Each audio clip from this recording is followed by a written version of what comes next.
is what we're going to talk about today. So excited. We were like so stoked about that, like it was the coolest thing ever. Yoga. Hey, man, that's creative. Why are we in these colorful, creative outfits, Ryan? I'm sure by now they would know. Because we may or may not have released a spicy video. Yes. At this point. Yeah, we decided to take this yoga episode very seriously. Very seriously. As you can see. And utterly respectfully. Yeah, look at us. Like, we decided to take this one particularly seriously and put together a little little yoga video. Dude, that's a no-go, dude.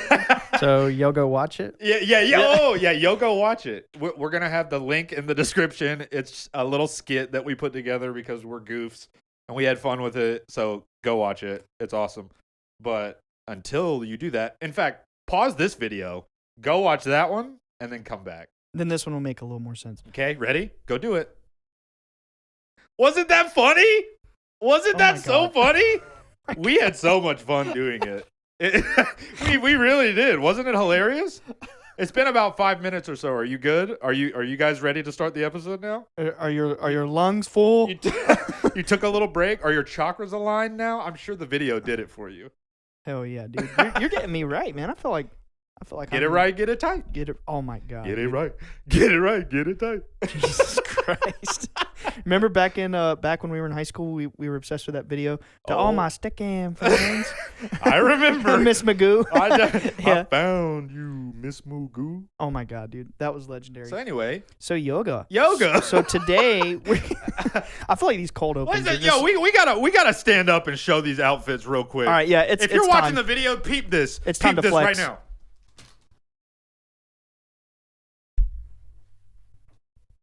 Dead air. Silent. Nice. 360 view. Look at that. This is what the real male athletic body looks like. Okay? Dude, Yeah. That's peak performance. What you're experiencing right now, everybody, is peak performance. You can't touch that. Yeah, you gotta narrate us. Yeah. You can't touch that. I mean, unfortunately, we can hear them still. We're masters of yoga. Yeah. All right. So anyway, now that we blessed and you we're with back. that, let's get into the topic. I'm gonna give y'all a few minutes to recover from the glory that is our bodies. Yeah, it's love it, hate it. This is the peak male form. This is the peak male form. This is the peak male form. Yeah, 100%. Sweatbands and all. After yoga. Yeah. After doing yoga, you'll be in peak male form. Yeah, well, for sure. Or female or otherwise, I guess. Yeah, like, for sure. Yeah. What's that meme? Which one? It's like this is the peak male form, and it's like some I don't know. You may not like it. Yeah, you may not like it. This is the peak male form. Yeah. Okay, so yoga. We're done being idiots now. Yeah. Well, that's never done. No, speak for yourself. Yeah, okay. You're right. But we're going to talk about the philosophy of yoga today. Yes, and I'm pumped that we're going to go into like the philosophical and spiritual stuff because I've done yoga. Am I out? Can you hear me? I hear you. Yeah, we're still good. Oh, my headphones so came good. unplugged.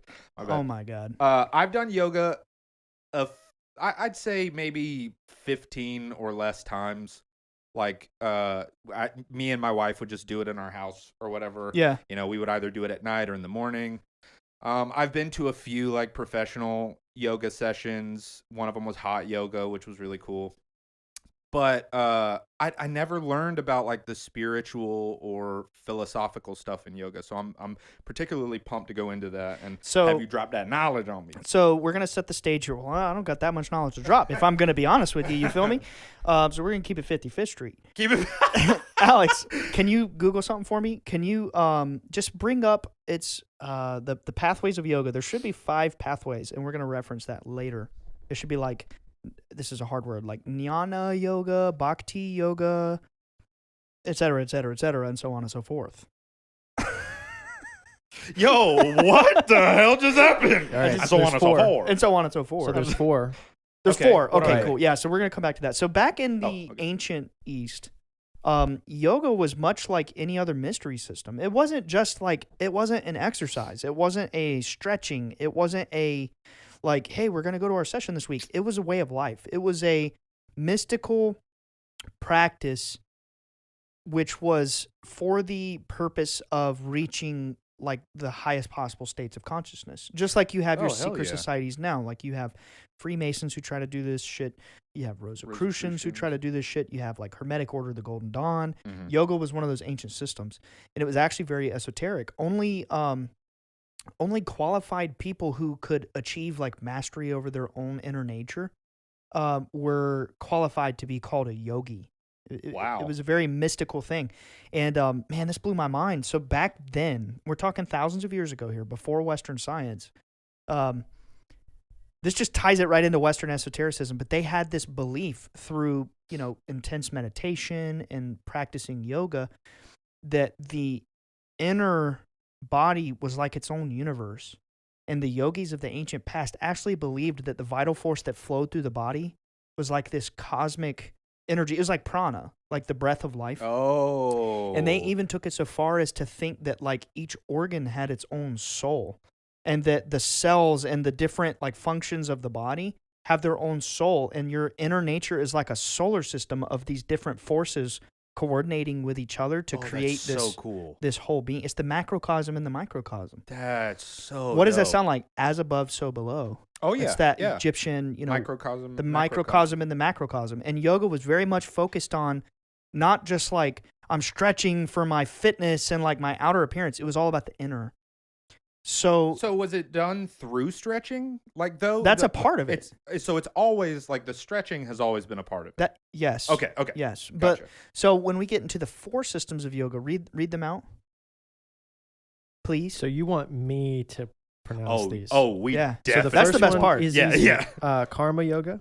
Okay. Good job. Which it should have the description. Is the path of action. It deals with the law of cause and effect. Each action has corresponding reaction. So karma. It's karma. Yeah. Yeah. Okay. But these are 4 pathways to the divine. These are lifestyles. like yogic pathways. yes. So Bhakti. It should be bhakti. Bhakti yoga. Good job, That's Alex. devotion. It's the life of devotion. Exactly. Yeah. Yep. Raja. I don't know. Raja. You're looking at it, not me. R-A-J-A. Yeah. Raja. Raja Probably. yoga is also known as the royal path of yoga, or the eight-step path. Eightfold path. Eightfold path. Whoa. I'm not sure if there's a correlation there, but it wouldn't shock me. self-discipline and Sounds like Buddhism. yeah. It does. Jnana.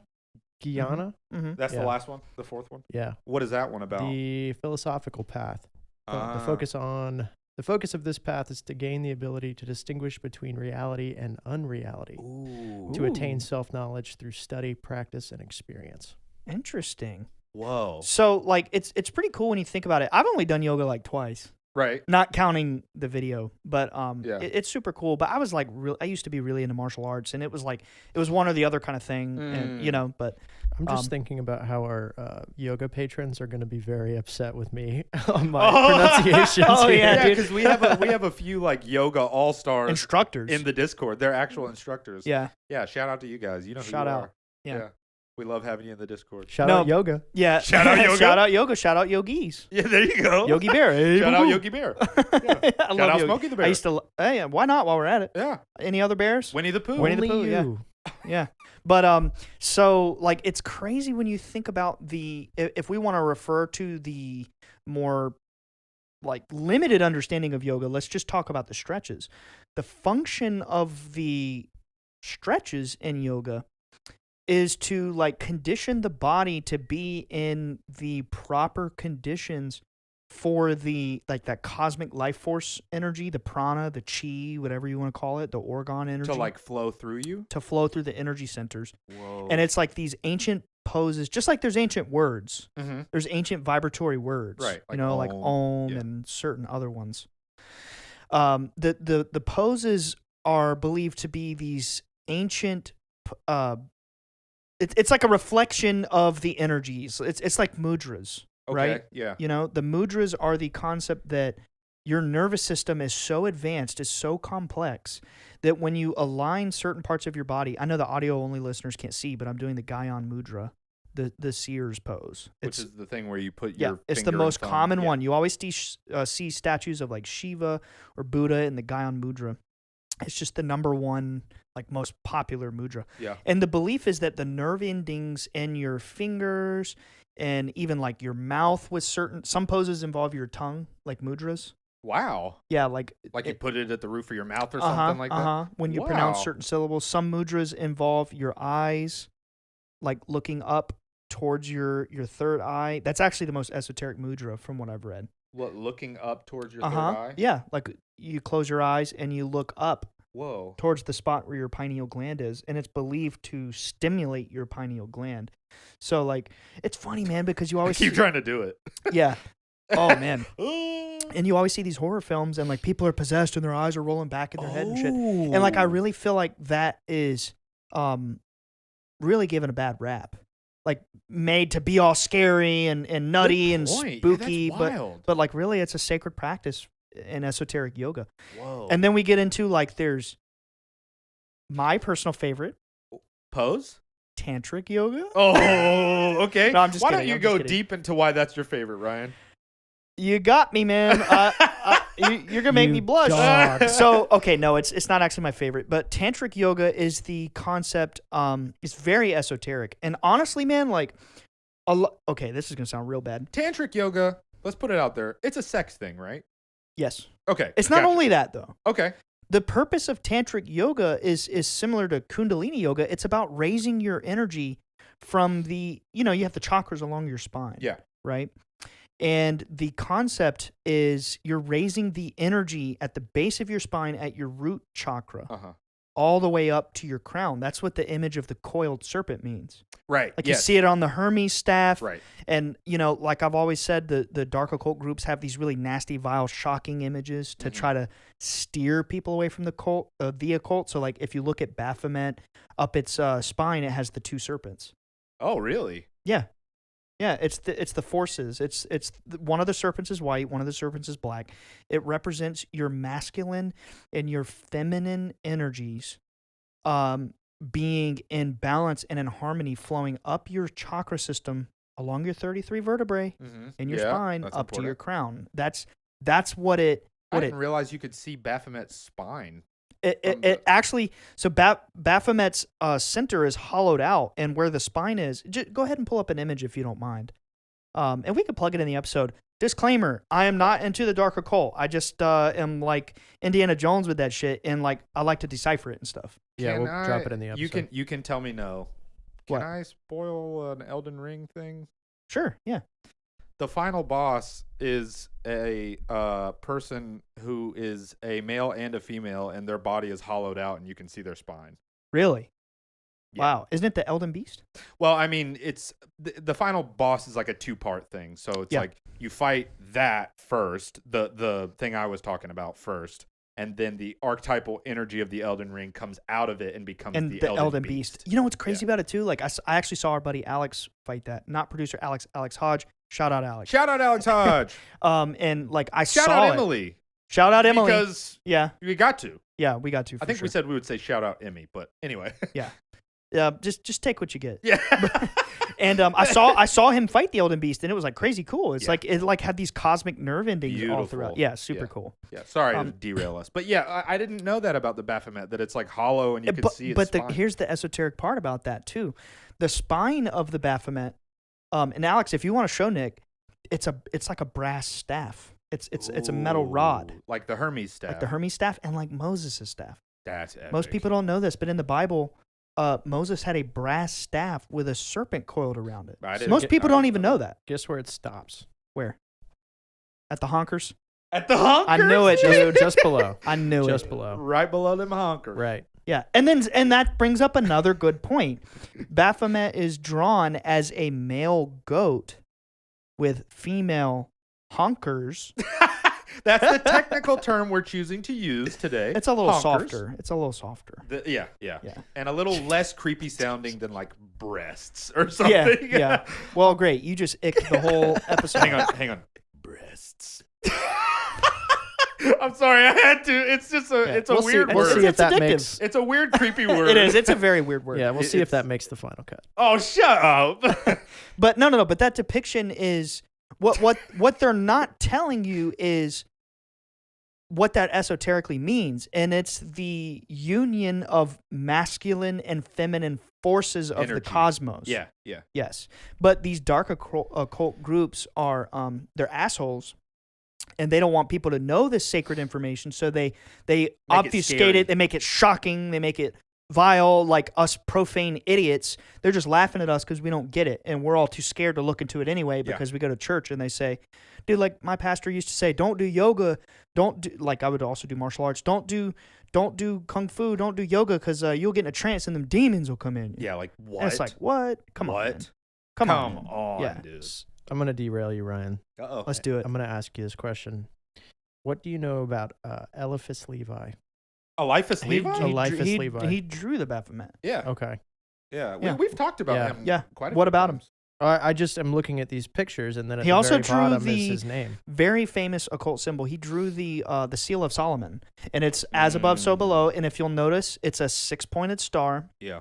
It's the king, basically the wizard king, Solomon. He's pointing up, like his head, and then there's a reverse mirror image that's like faded out and dark of that same image pointing down, and it's the same thing, as above, so below. It's like one of the most prolific, like, esoteric symbols for ever sure, made. for sure. Yeah. Yeah, and it's in the movie As Above, So Below. Speaking of which, and I might be jumping ahead so we can get back on track or whatever, but There is no track. okay.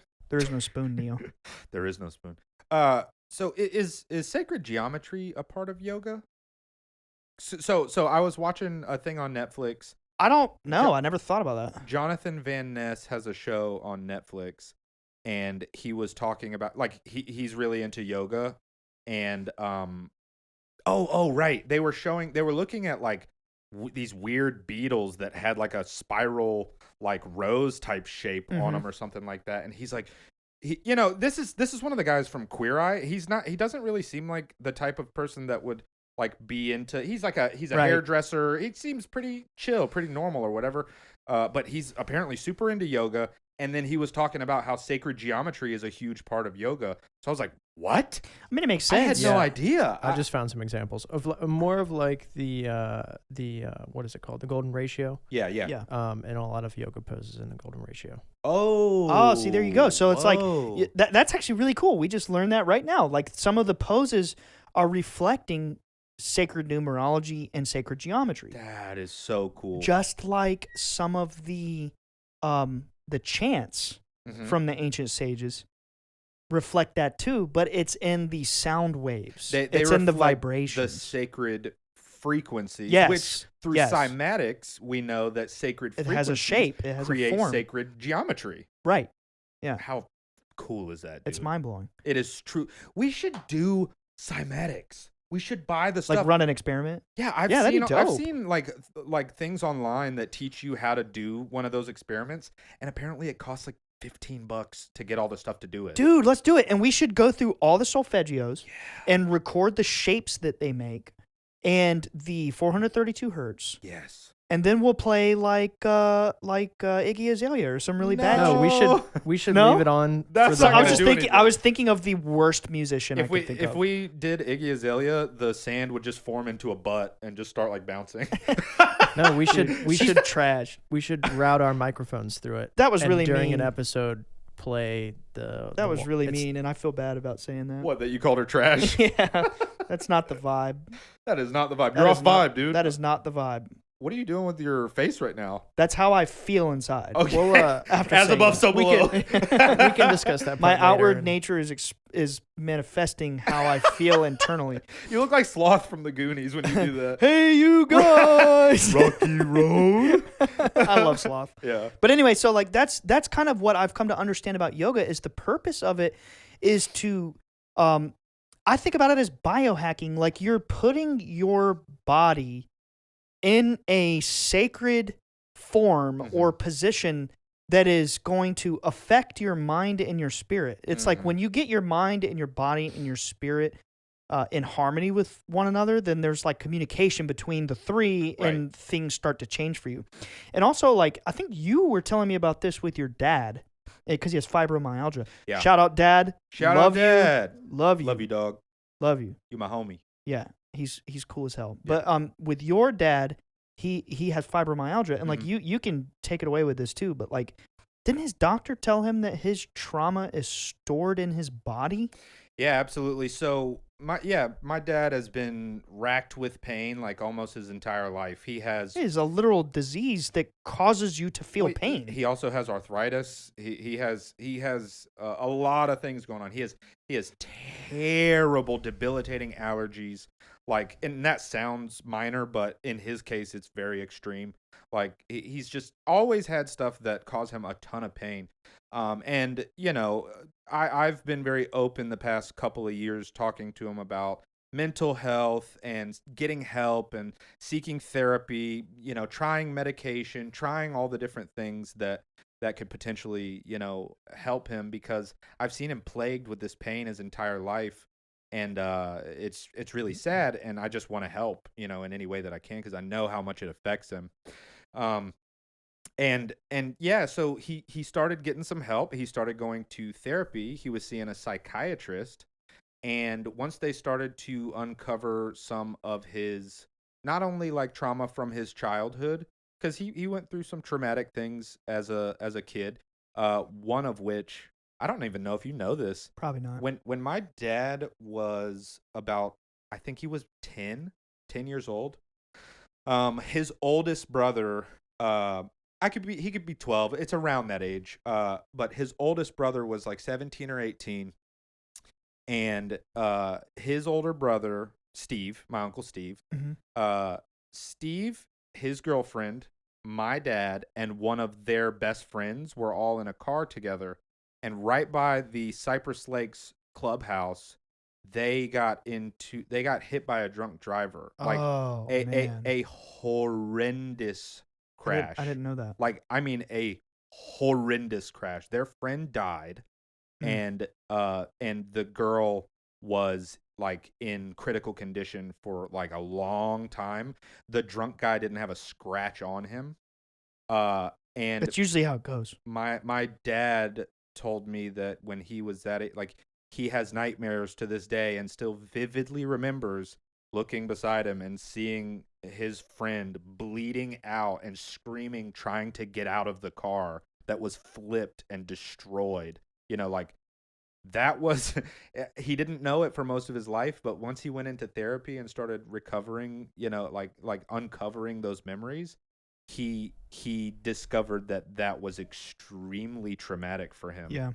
That's so wild, because my dad had a similar experience.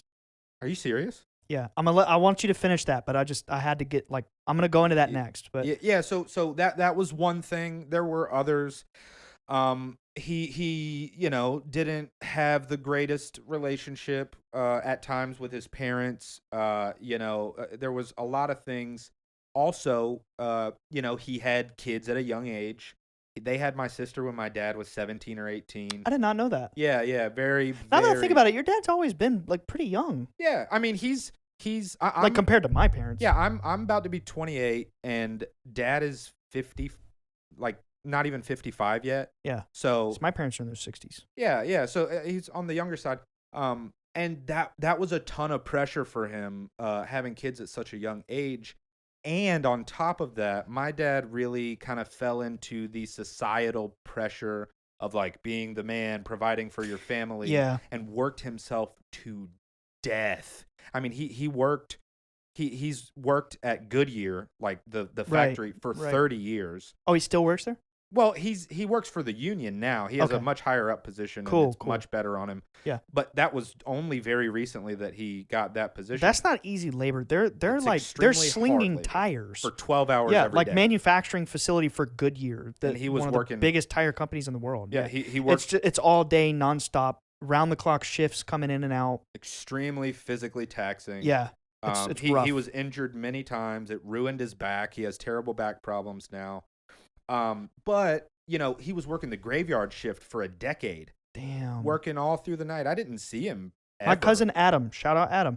He also, I'm not sure if he still works there, but same thing. Like same job as your dad, and he typically works graveyard. Very difficult job. It's not an easy job. Yeah, I mean, for many years, my dad, the only time I would see him was like when he would get home and he would just go straight to bed. Yeah. Sleep for 8 hours, get up, maybe have an hour or two, and then he'd be gone and he'd work all night. That's just no way to live. Extreme, but you know, his mentality was like, I got to do what I got to do to provide for my family, and that is admirable. And we were always provided for. He did the thing that he sought out to do, but he's paying for it now.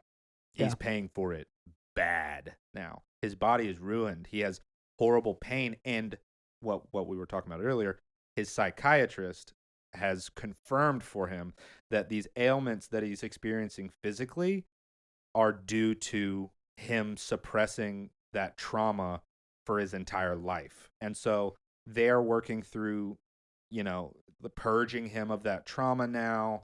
Some of his ailments are starting to get a lot better. I mean, he had so many things. He just recently, within the past few months, had surgery. I think he got his gallbladder removed or something crazy with his stomach. Just like always completely destroyed with physical pain. And it was from trauma. Damn. It was from stored up trauma. That's crazy, man. As And above, so so below. Yeah, it's like the body is a manifestation of the mental state. Yeah. Yeah. You know what? So, I don't know if I don't know if my parents would want me telling this story. Like maybe I'll give them a disclaimer, like don't listen to this episode because it could make them uncomfortable. It's really emotional shit. Sure. Yeah. But when my dad was young, he was married before he was married to my mom. Right. Yes. Yeah. Yeah. Oh, yeah. Which, fun fact, this is the weirdest thing about me and Nick's friendship. Alex, I don't even think you know this, dude.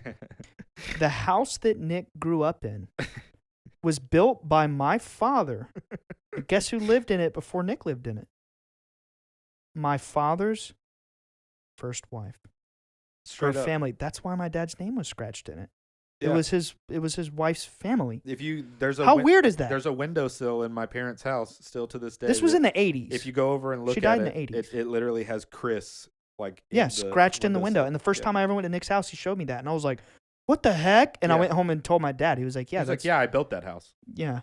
He said that. Yeah, That's crazy. it's really it's crazy, That's dude. crazy. So we just happened to end up being best it's like we friends. were meant to be friends. I'm Yeah. gonna go look around my house. Yeah, See if my dad built it. his dad built Hey, it. no, my dad's built a lot of houses out here. He's my dad and my In grandpa. Wilmington? Yeah. Oh, cool. When my mom and dad met and got married, my dad was living here in Wilmington. I had no idea. Yeah, I never they knew lived that. here for the first 2 years of their marriage. I never knew That's that. why I love Wilmington That's so much. so cool. That's why I feel like a spiritual like calling. That makes so much Yeah, sense now. And like my whole childhood, we had a beach house at Carolina Beach. that's so awesome. Until we went bankrupt and shit and had Right, to, you know, yeah. like all that tragedy. But so my dad was married right before my mom. And basically what happened was they got in a really bad fight. And back in that time in Grays Creek, as I'm sure you know, your dad probably told you the same thing your whole life. It was all like dirt roads. It was dark. I mean, it's dark now. Right. It's dark now, even with the little bit of street lights out there. Yeah.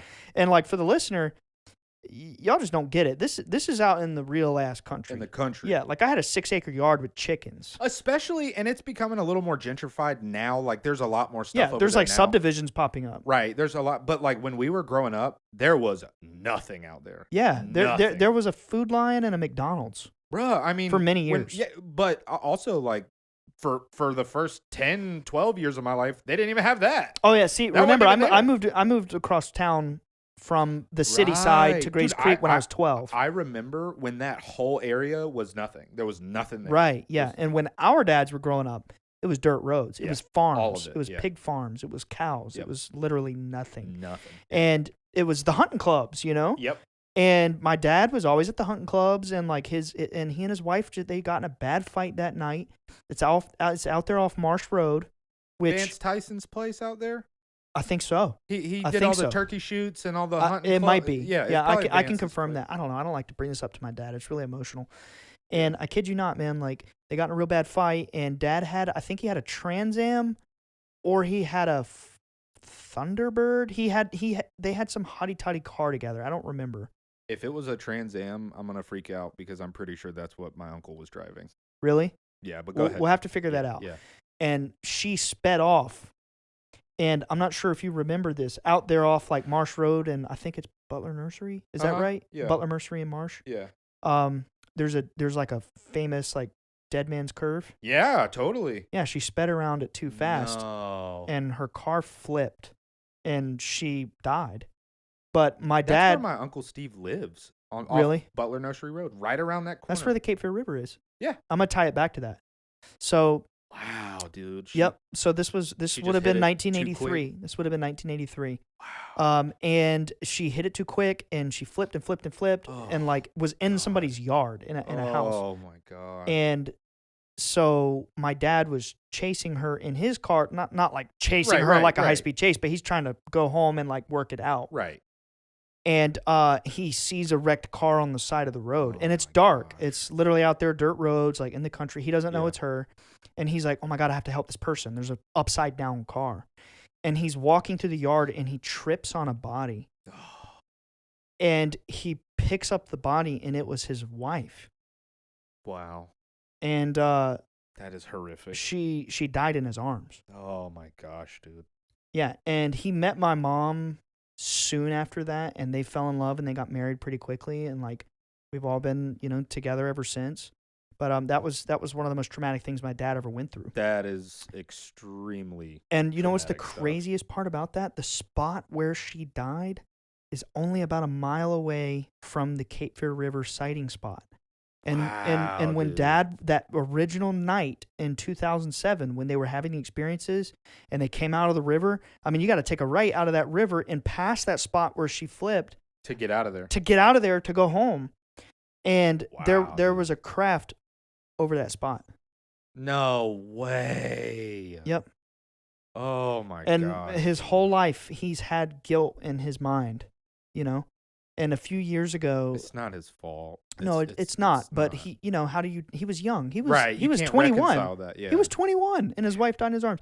And a few years ago, he told me he had a dream, or maybe it was my mom had the dream. I can't remember. One of them had this dream, and it was Dana, the first Mhm. wife, and Mhm. she was like hugging all over my dad, and she was like being sweet, but it wasn't like in a weird way. It was like you can move on now. Wow. Like you don't have to dude. worry about me anymore. Like we're all good over here, kind of thing. Wow. And he just like cried, and it was pretty emotional. But yeah, damn, we should have saved that. How for the, did he for the for the trauma, episode? Yeah, I was just thinking the same thing. No, but because we're talking How about did we trauma is get- stored in the body. Right. Okay. Damn, trauma episode. You you were certainly right that there is no rail. Yeah. we went off, but I love that. That yeah, was awesome. Yeah, but anyway, so yoga is a way that you can release the trauma from the body. And That's a proven real a proven and, thing. And a lot of psychiatrists will prescribe yoga. Yeah. My dad even has like started trying it, and the government prescribed it to my dad. There you go. Fuck, Tim Taylor, who many people popularly know him as Tyler Durden from the book American Cosmic, Right. blah, blah, blah. And when he came to our property, he actually was trying to convince my dad to get into Kundalini yoga.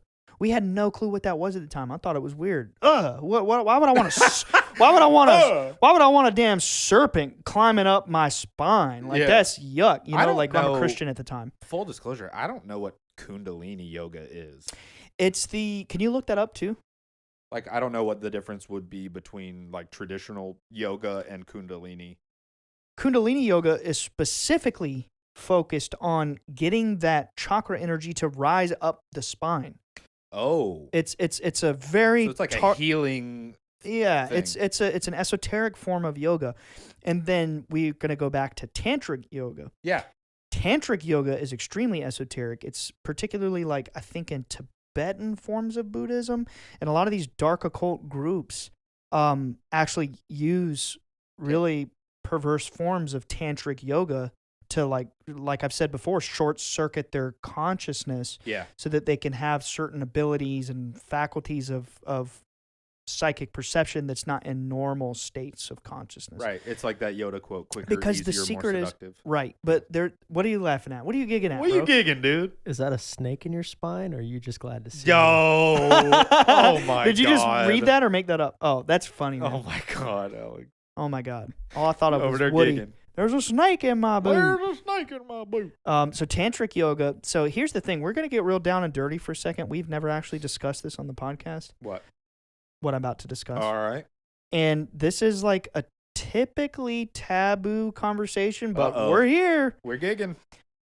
In pretty much every esoteric system Uh-huh. or school of thought, including yoga, which is where we're going with this, is the concept that you have different like energies within you. I swear to God, you're gonna make me blush. On God, dude. We're not doing anything. You're just talking to yourself. Y'all about to make me blush. Let's try to make him blush. Okay. Your sexual energy. Ew! Dude, I'm turning red. Go ahead. Your sexual energy is like it's believed to be a divine part of yourself that you can commune with for like higher states of consciousness. Oh, dude. You know what I mean? And like if you think about that and really think about that, isn't our society very shame driven about sex and sexuality in general? Like A lot of it is, and I think it has gotten a lot better in recent years. yeah, for sure. It's all getting better, I think. Yeah, I agree. I think everything's I slowly getting better. I think the world is inherently progressive because, you know, like everybody, we empathize with each other. Yeah. Like as humans, compassionate people empathize with each other, and, you know, we relate in that way. So yeah, no. But generally speaking, like, yeah, it has been very shame driven over the years, like for just in general, to everybody. for hundreds of years. Like, yeah, it's all messed up. And like, Yeah. dude, like this is really messed up when you think about it, but sex sells. That's obvious. That's Oh. not the messed up part. Right. The messed up part is how like, bro, back in the 2000s, I remember just watching like Hardee's commercials and shit, and they've got like big busty honkers trying to sell you a hamburger. Yeah. A hamburger. Right. What does that have to Right. do with a sexy woman? Right. It's just like our society is really messed up. It's an attention game. Oh yeah, because It's that definitely gets your attention. It's Yeah, an no, attention for game. sure, but it's messed up. And like I feel like sexuality is definitely weaponized. And you know, like that's the concept of tantric yoga is it's the system where like two partners will I swear y'all about to make me blush, dude. Oh my god, dude! But we're not doing anything. You're just feeling embarrassed for yourself. No, I'm good. I'm good. You gigging? Yeah, I'm gigging. But two partners will explore how to reach higher states of that energy, like in a safe and controlled manner. Man, I swear to God, And we're that's gonna one have of the- thousands of people be looking up shut tantra, up. like baby. Yeah. Look what I just learned about. Well, I And- think. and- Sorry. no, you go. What's for it. interesting when you talk about the energy, I think that you become more like the people that you lay with.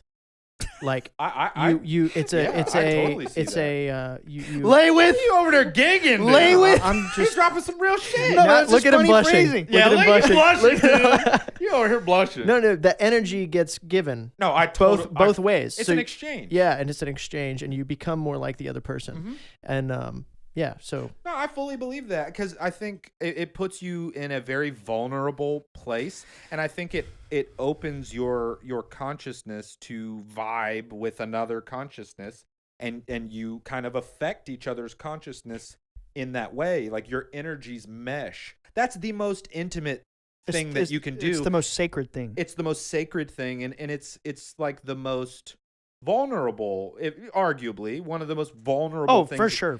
to share your body with another person. Like that's extremely vulnerable. So I have no problem believing that it gets your consciousness to mesh, your energies to mesh, and you like slowly become more like each other. and it's not like necessarily always like good things. Like you can like if one party is like very say anxious, Right. that can, anything. It's like everything about that person, you become more aligned in kind of, it's a trade-off. So it's interesting. I'm Yeah. probably about to drop one of the highest level pieces of esoteric knowledge like in the history of mankind. So pay attention.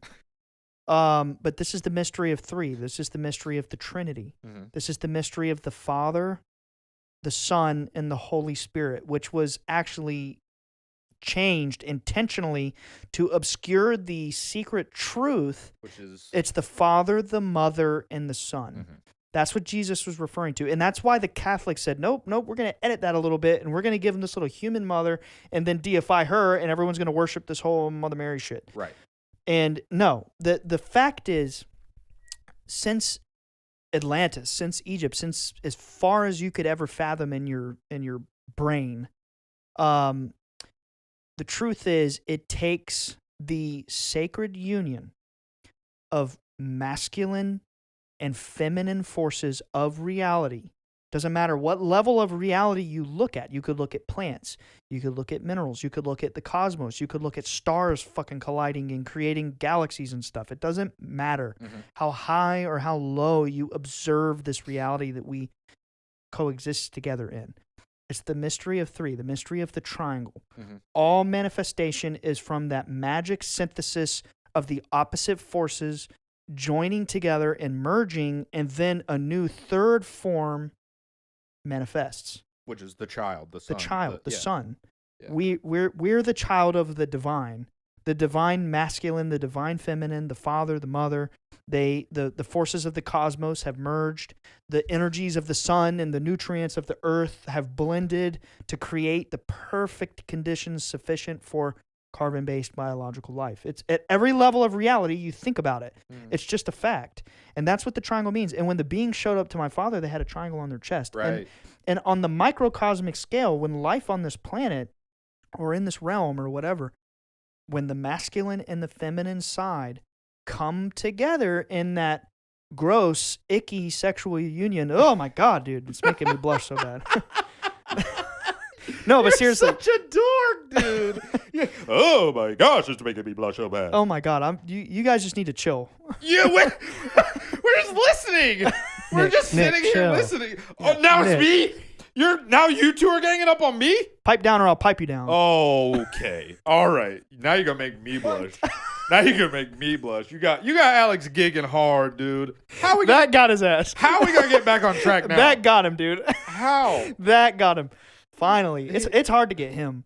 Hey, not for me. That's true. I get him going all day, every day. But when the so see, I told you.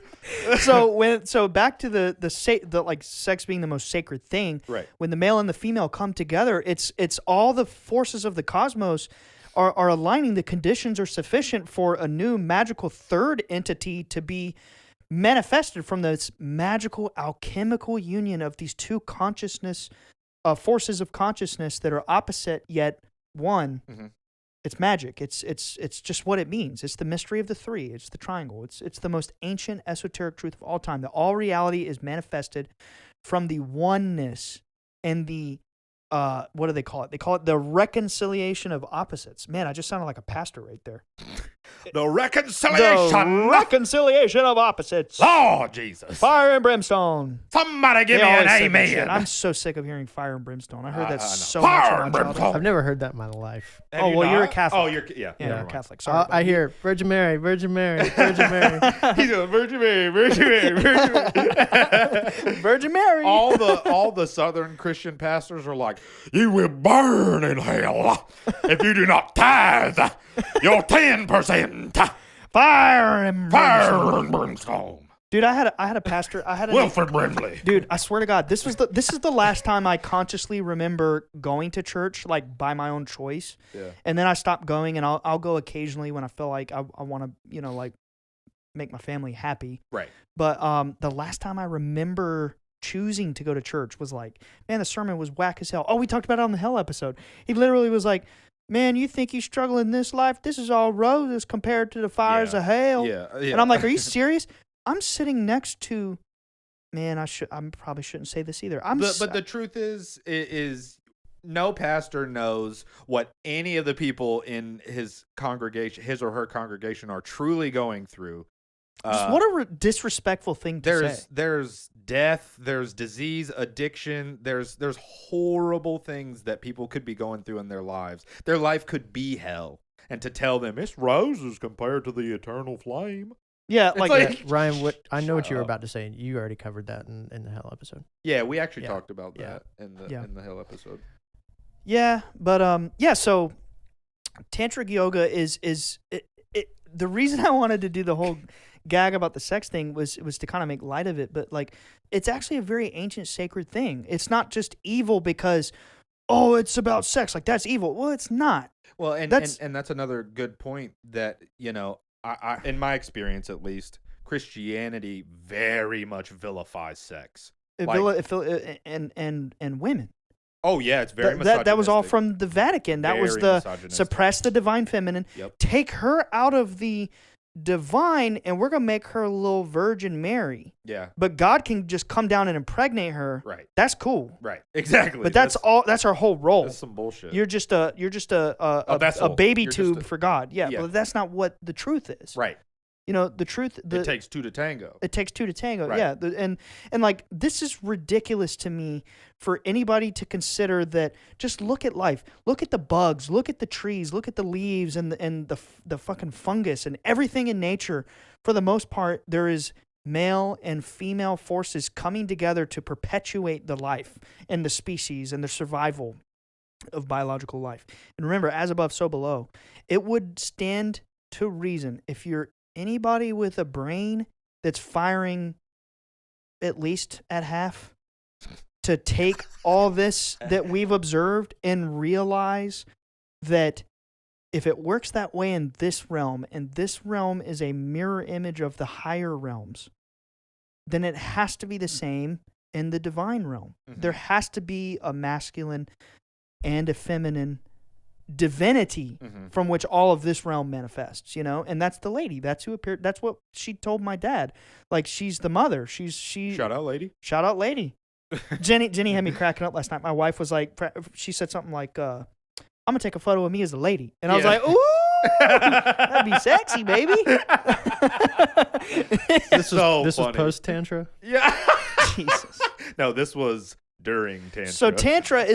So tantra was an ancient esoteric way for high level initiate yogis to try and like explore those energies together in safe and controlled conditions. And then you have some dark forms of tantra for sure, like you see it in like Crowley-esque groups, and they do nasty, depraved stuff. I don't even want to say on air because really horrendous it's really horrendous shit. And like you have dark occult people that take everything that's good and everything that's sacred and they flip it upside down and they pervert it. And they try to take those shortcuts, that seductive path. Like, quicker, easier, what can I do seductive. that's really quick and taboo to give me powers and me this feeling of this, that, and whatever? Yeah. And that's the left-hand path. But like, there's definitely like sacred forms of like tantra and Kundalini yoga that aren't so vile and aren't so taboo. I mean, sure, for someone who's not familiar with it, it's weird as hell.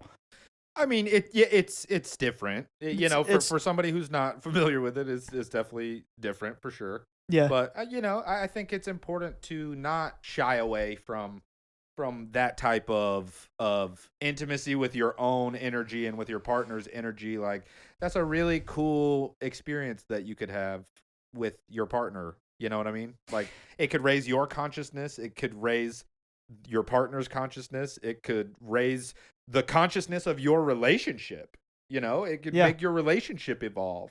It's weird because I almost feel like relationships have their own energy, their own consciousness almost. It's, that feeling, and everybody always says this, like when you have a partner and you've devoted, you're dedicated to each other. It's like you become one person. It's like parts of your identity kind of just mesh, and it's this whole new thing. I get this feeling that like your relationship has its own consciousness, its own energy, aura, whatever you want to call it. Yeah. And like tantra, like I know nothing about tantra, by the way, nothing. I've never looked into it at all. Like, this is the most I've heard about it. But if the point is to raise your individual and collective consciousness with one another, that just makes perfect sense to me. Yeah. It just makes perfect sense. Greater than the sum of its pairs. Yeah, parts, for sure. Parts. Yeah. He didn't want to say parts. I've been referring because we're in tantra. a sexual context. No, I've just been really bad at the I know that's what you meant. pronunciation I know that's today. what you meant, okay? Yeah. Yeah. You just didn't want to talk about your parts, dude. All these parts, man.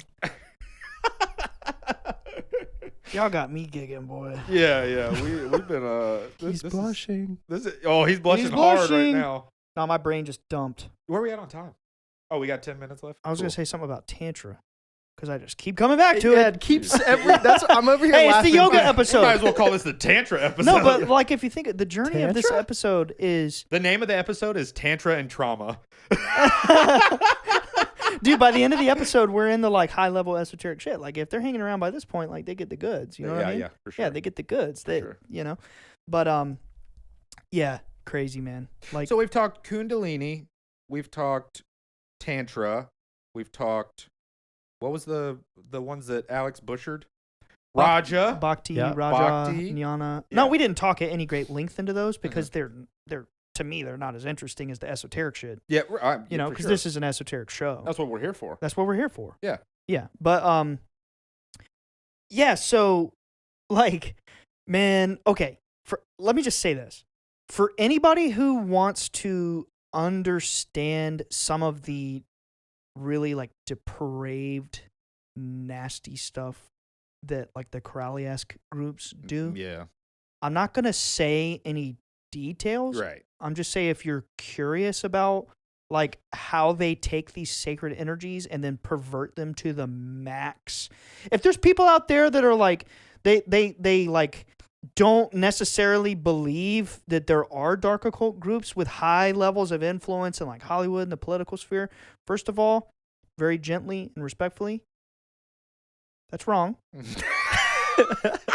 I was waiting to see what you were gonna say. That was wrong. That was pretty tame. And if you want to know like what they do, and there's like photo evidence of them doing this shit, and like Marina Abramovich does stuff like this on camera Ooh. with modern celebrities like Lady Gaga and James Franco, whatever. Yeah. It's called Cakes of Light.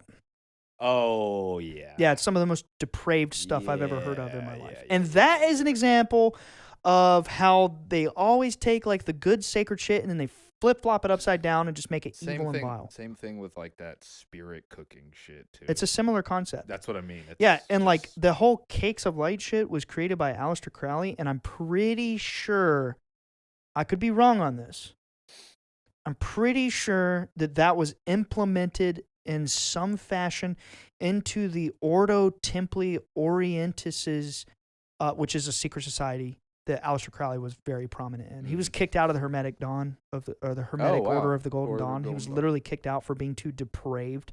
that makes And sense. yeah, and he was more at home in the OTO, which is a very By the violent. way, if I just want to put out a disclaimer, if you guys are planning on looking up like the Cakes of Light or the spirit cooking, like if you have a Disclaimer, if you have a sensitive spirit, don't look it up. it's very vile It is stuff. it is truly disturbing. That's why I Like, won't say what it is on the show. Yeah, I'm I've warning never you. Like, I saw that stuff many years ago, and I still can't get it out of my head. It yeah, is they call it disturbing. Cakes of Light, but there's nothing light about it. No, it And is disturbing. yeah, it's vile. Yeah. And this is what a lot of like celebrities and really influential people are secretly into. That's the weirdest part.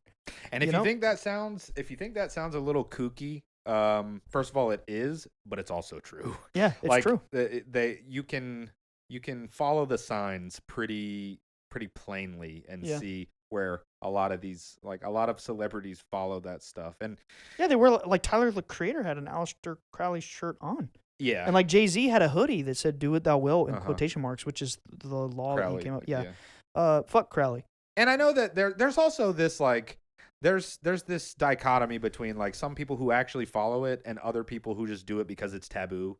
Yeah. So I yeah, think some of those people are doing it because it's taboo, and others might be actually into it and doing it for other reasons. I have followers who DM me and they're like into Crowley and Thelema, Oh, really? and then they'll give me some weird DMs like, "Yo, I heard your episode. Like, you're absolutely right that they use like perverting and shocking imagery to like shock people to not want to get into it, but yeah. you gotta stop giving Crowley such a bad rap." I'm like, I'm good. I'm good. No, we're gonna keep Like, giving him a bad if you rap. present yourself that way, then you're not really doing a good job at Nope. spreading light and love. So Nope. like, you know, Yeah, we're a Yeah. very anti-Crowley podcast yeah, fuck here. that guy. Fuck that But guy. yeah, I don't vibe with the dark occult. If you Nope. vibe with the dark occult, don't vibe with me. Bye-bye. Yeah, I like that positive energy. We like but, the light. Yeah, we like the light. we're on that stuff up right in hand here. path. But Respectfully. I respectfully, yeah. Yeah. But anyway, so great example. Alex, you're gonna love this one. Are you hyped? Hyped. Hyped? hey, Aleister Crowley. Oh my That's God. Not respectful. Meme inbound. Meme inbound. I Meme. just learned how to Photoshop, bro. Oh, dude. Oh, dude, that's gonna That's be great. your second character. Your first character is the Joker. Now it's evolving into Aleister Aleister Crowley. I It's love done. it. Dude, that's gold. It's done. That's gold. You're Aleister Crowley. Oh my God, dude! It just Look at hit him. me. He's blushing. It hit me like a ton of Yo, bricks. we're gonna develop an HR department after this episode. And it's just you. It's just me. It's just you. Al- You Aleister both Crowley. just got written up, and you're now. I'm assigning you some sensitivity training. We're now. rebels, dude. Dude, that was gold. Aleister Crowley. That was gold. Yeah. Aleister Crowley. That's the thing. That is You got to change your picture in gold. Discord now. No, I'm gonna Oh, yeah. meme it. Yeah. Yeah, Okay. I've been thinking because I learned how to Photoshop yesterday. Shout out Bat Force Tom. Bat Force Tom. He's a legend, and he has his own podcast called Bat Force Radio. Check out Bat Force Radio if you're into Batman at all. There is no podcast out there that knows more about Batman. Period. Yeah, it's a Period. huge like just comic book, awesome podcast. Yep. Like they're really into DC comics and other comics too. Yeah, But yeah. super into Batman and Superman. Great guys. We're gonna collab. So Bat Force, he helped you out with Photoshop. He taught me how to Photoshop. Yep. Like he showed me what apps to get and everything. And Memes incoming. so for the past 2 days, I've been thinking like I made a little meme for Nick in conjunction with this episode. oh no, I'm gonna post it with this episode. And I've been thinking like, what do I do about Alex? I got to make a meme about Alex. Got it. Now I've got it. Yeah, dude. That's your next character, bro. That's hilarious, bro. yeah. You got to go as Aleister Crowley for Halloween. Aleister Crowley. You got to go with that. Wait. But the meme is we have to combine the two personalities. So it has to be like Aleister Crowley, but with like surfer gear on and shit. Like, Oh my it has to God. be part Alex and part Crowley. Oh my God. Look at him. He's hanging his head low, man. He's not excited about that. That was a psychic He's download. not smiling. He's bro. not laughing. That was a psychic download. It just came into my head. Aleister Crowley. Alex, are you stressed? Extremely. So back to what I think Alexter would love and appreciate.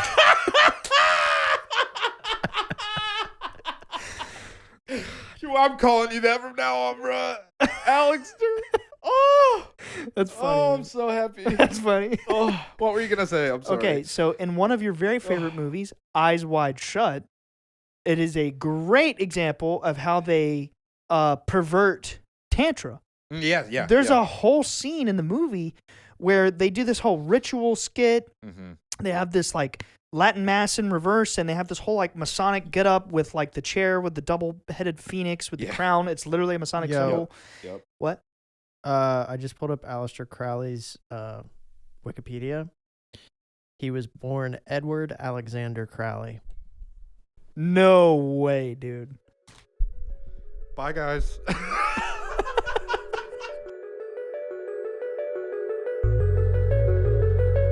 Thank you so much for watching. If you want to see more, check out our other videos. And before you go, don't forget to subscribe. See you next week. Peace.